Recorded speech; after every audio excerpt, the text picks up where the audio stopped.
After releasing the full review of the smartphone with a keyboard that's generating the most excitement so far this year, this Unihertz Titan 2 Elite, a lot of questions came up both in that review video and on my other social media. That's why I decided to make this video, which is kind of a summary, with the 10 questions you've asked me the most. And in this video, I'm going to answer all of them, and you'll get to know this sort of BlackBerry resurrection much better. By the way, if you still haven't seen that detailed review of the Unihertz Titan 2 Elite, you can watch it after this video. But without further delay, let's get to the first question you've asked me the most, and it has to do with its peculiar screen format. Will the photos look square? That's a very reasonable question. And the short answer is yes, they look square by default. But after having used it for a while, I recommend changing its format to substantially improve the quality of the photos. And this is how the default camera would look on this Unihertz Titan 2 Elite. It looks great because it fills the whole screen, but it loses quality. You have to go to Settings, to Photo Aspect Ratio, and there you'll see it's recommended to set it to 4:3. It's true that 2 bars appear on the sides, but the quality of the photos obviously increases considerably. And that's because it's able to take photos at full resolution only in this format, 4:3. Now then, let's move on to the second question. Can you make payments with Google Pay? And the answer is yes, you can do it without any problem. You can install it, as you can see. And it also has the NFC chip, which is the only thing you need to make these kinds of payments, and it works very quickly. By the way, as a curiosity, this smartphone with a keyboard doesn't have the NFC chip on the back, but instead it's in the camera module itself. And in fact, as you can see, you can clearly read the letters NF. Let's move to the third question, which you've asked most about the Unihertz Titan 2 Elite. Does dust get stuck in the keys? Honestly, this question was also expected because these are physical keys. I can see they have grooves, obviously. It's not a screen where dust can't get in. And also, compared to the first version, which I already mentioned in the review video, these keys have a lot more grooves. This improves ergonomics, but it makes dust stick to the keys more. And here I'm going to show you with some more microscopic images, as you can see. My recommendation is this. Everyone has their own tricks. Well, mine is that, for example, once a week I usually use this handheld vacuum cleaner on it. I think everyone or almost everyone has one at home. If that's not the case, you can also use a hairdryer on cold. That works too. Or, if not, a slightly damp cloth. Let's say that's the small price to pay for having physical keys. And it does have a bit of maintenance that I do recommend keeping up with. And I've been asked this one quite a lot too.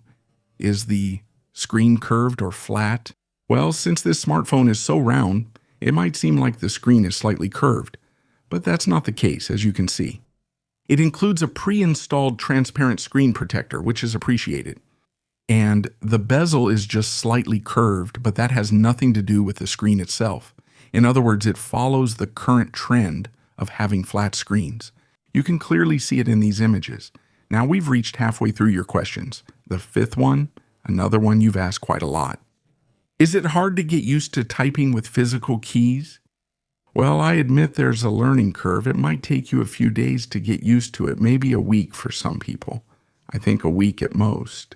But once you get used to the sound of the keys, and especially to that feeling, that feedback you get from the short bounce the keys have, later in another section, in another question, you'll see how these keys sound. Honestly, it's amazing. And when you go back to the flat screen, I mean the touch screen, you really miss that feeling with the keyboard. But yes, it's true, there is a learning curve. At first, you'll notice that you type very slowly, but it's all a matter of getting used to it. And also, something that has happened to me and that I like is that I've been discovering some things. For example, if you press the space key, you move down step by step as if it were a normal keyboard. For example, on a Windows or Mac device. Although there's also another question about the new tricks on the touch keyboard of this Unihertz Titan 2 Elite. You'll see that later. And the next question shows that you are very observant. And that's true. In the review of this Unihertz Titan 2 Elite, some of you noticed that in the tray where you insert the SIM and the micro SD, it has a rubber ring at this point that only smartphones with water resistance have. Therefore, question 6 is it water resistant? At this point, I should clarify that Unihertz never claims to have an official water resistance rating. For example, IP68 or IP55. But I also know that these certifications cost money, and some brands give their devices some water resistance without certifying it to save on those costs. Therefore, I predict, although this is purely a personal opinion, that this Unihertz Titan II Elite has some water resistance but without certification. Therefore, I don't advise you, especially with those physical buttons, to put it in water or use it in environments with too much humidity. Next question. What's its processor like? How does it handle more demanding games? Well, you already know there are 2 versions. This is the Titan II Elite, and it has the MediaTek Dimensity 7400 processor. But there's the Titan II Elite Pro, which has very few differences. One of them is that it uses the MediaTek Dimensity 8400, which means it's slightly better. So you could say this is the lower end version. Even so, I decided to download one of the most demanding games. Final Fantasy IX, a great game, by the way. And as you can see in the intro scenes, it has some lag. And once I get to the main menu where all the cinematics are, it also has a slight lag. And when it comes to handling it, something I really liked is that you can control it with the keyboard's touch controls. It's not perfect, and this is something Unihertz is improving. With each update, touch improves, but as you see, the keyboard already works as a joystick. When it comes to playing first-person games, it's not the fastest smartphone for demanding games, so it wouldn't be highly recommended. Even so, for everyday apps, it will run them without any problem. And if the games aren't as demanding as this one, then it won't have any issues either. Also, since it's a more efficient processor, the battery will last a bit longer than the higher-end version. On the other hand, in terms of heating up, I haven't noticed any excessive heat at any time. And this is the question I wanted to get to. Question 8. Are there any keyboard tricks besides the ones you showed in the review? Well, the answer is yes, there are many more. And in fact, something I like is that Unihertz keeps updating, as you'll see next, their smartphone with more and more tricks. And for example, this one, which is to scroll up and down, for example, in a browser, and tap on the tab you want to open. It's easy to use, as you can see. It's like a mouse. And when you have right in front of you, in the middle of the screen, at this point, a news item related to my channel, you simply tap without actually pressing the keys in the middle of the keyboard, and you access this news item. It works with any browser, and you can pick any app you like. Honestly, I think it's a pretty cool trick. And this is what I was telling you about. The latest Unihertz update added this trick. And with the characters, for example, with the N, as you can see, before you had to tap the screen to type the N, now you just have to slide your finger over the keyboard right below where the N appears. It's not just for typing the N, but for typing any character. For example, an accent mark, as you can see, you slide up on the keyboard right below where the O with the accent appears.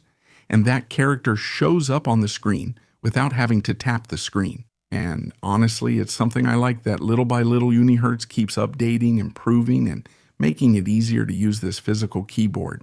And speaking of the physical keyboard, let's go to the second to last of your questions. Are the keys very loud? And here you give me an example. For instance, if I want to type at night in bed and my partner is sleeping next to me. Well, listen closely, because I managed to isolate the sound of the keys and increase the volume by 200%. So you can hear what the keys of this Unihertz Titan II Elite sound like. Here it is.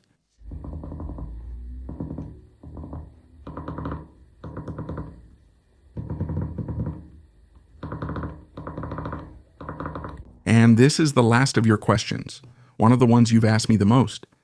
Could you record a video with the Unihertz Titan II Elite while running to see how well the stabilization works? And it seems that video was apparently the biggest downside of the previous generation, and you wanted to see if they've improved this aspect in the new version.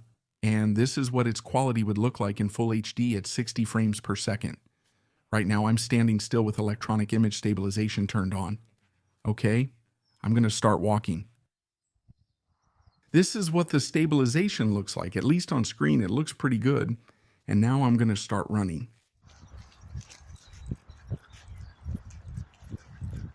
Once again, it looks pretty good, at least on screen. And now this is in 4K at 30 frames per second. Right now I'm standing still. And now I'm going to start walking. I'm going to turn around and start walking. Stabilization looks good on screen. Now I'll start running and see how it performs.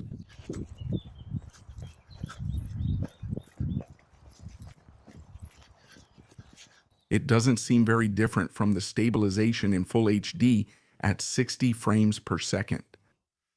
And above all, I like the screen, which is bright enough. Right now the sun is pretty intense, and even so, the screen is still very clear. And these have been the 10 questions you've asked me the most about the Unihertz Titan 2 Elite. If you haven't seen the review yet, I recommend it because in that video I lay out all the details of this very interesting smartphone with a keyboard, which is generating a lot of excitement. Thank you very much for participating. You already know that I love reading your comments, that I love answering your questions whenever I can. And this video is made by and for you. And now, I hope you enjoyed it. Subscribe if you haven't already and leave me a like so I can keep making this kind of content for you. And now, see you in the next video. Take care and see you soon.